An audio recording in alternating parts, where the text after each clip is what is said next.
Hi friends, இன்றைக்கி நம்ம பார்க்க போகிறது வத்த குழம்பு எப்படி பண்ணலாம் பார்க்கலாம் வாங்க. இது தேவையான இன்க்ரீடியன்ட்ஸ்: சின்ன வெங்காயம், பூண்டு, மல்லித்தூள், புளித்தண்ணி, தேங்காய் அரைச்சி வச்சுருக்கேன், சால்ட், சில்லி பவுடர்.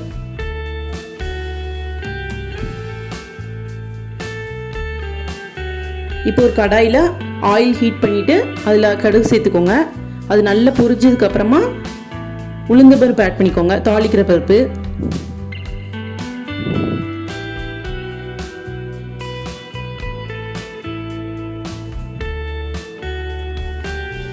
இப்போ இது நல்லா ஃப்ரை ஆனதுக்கப்புறமா கொஞ்சம் வெந்தயம் ஆட் பண்ணிக்கோங்க.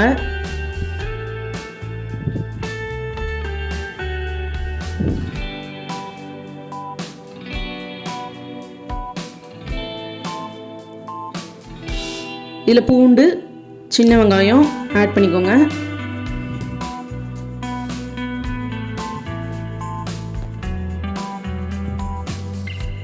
இப்போ இது நல்லா ஆயிலே நல்லா ஃப்ரை ஆகட்டும்.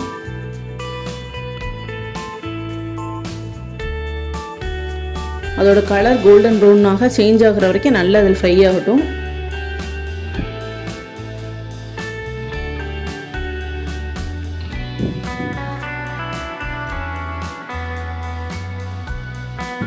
கொஞ்சம் கருவேப்பிலை ஆட் பண்ணிக்கோங்க.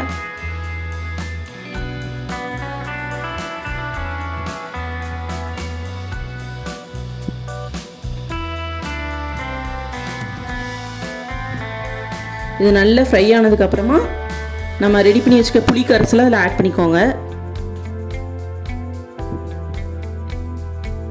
கொஞ்சம் சால்ட், கொஞ்சம் மஞ்சள் தூள், கொஞ்சம் சில்லி பவுடர், 4 டேபிள் ஸ்பூன் மல்லித்தூள்.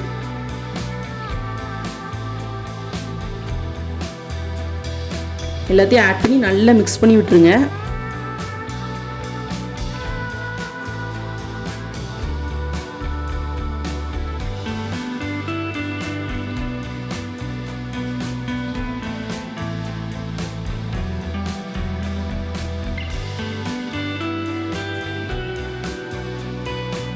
இப்போ இதில் நம்ம அரைச்சி வச்சுருக்க தேங்காவை ஆட் பண்ணிக்கோங்க. நல்லா மிக்ஸ் பண்ணி விட்டுருங்க. நல்லா கொதிக்கட்டும். இதில் ஆட் பண்ணிக்க மல்லித்தூள் வீட்டிலேயே ரெடி பண்ணது. வத்தல், மல்லி, ஜீரகம், மிளகு எல்லாம் ட்ரை ரோஸ்ட் பண்ணி நல்லா கிரைண்ட் பண்ணி எடுத்துக்கிறது. இப்போ இதை நல்லா மிக்ஸ் பண்ணி விட்டுருங்க. நல்லா ஆயிலெலாம் மேலே நல்லா பிரிஞ்சு வந்துடும். இப்போ இதில் கொஞ்சமாக வெல்லம் ஆட் பண்ணிக்கோங்க.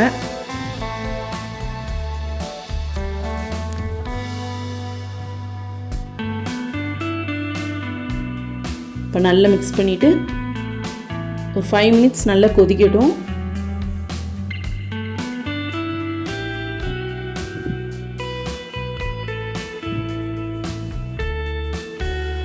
இதில் நீங்கள் சுண்ட வத்தல் அதெல்லாம் எண்ணெயில் நல்லா ஃப்ரை பண்ணி இதில் ஆட் பண்ணிக்கலாம்.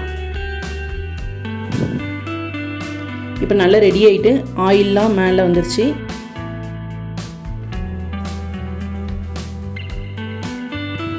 இப்போ டேஸ்ட்டான வத்த குழம்பு ரெடி. இதை கண்டிப்பாக வீட்டில் ட்ரை பண்ணி பாருங்கள்.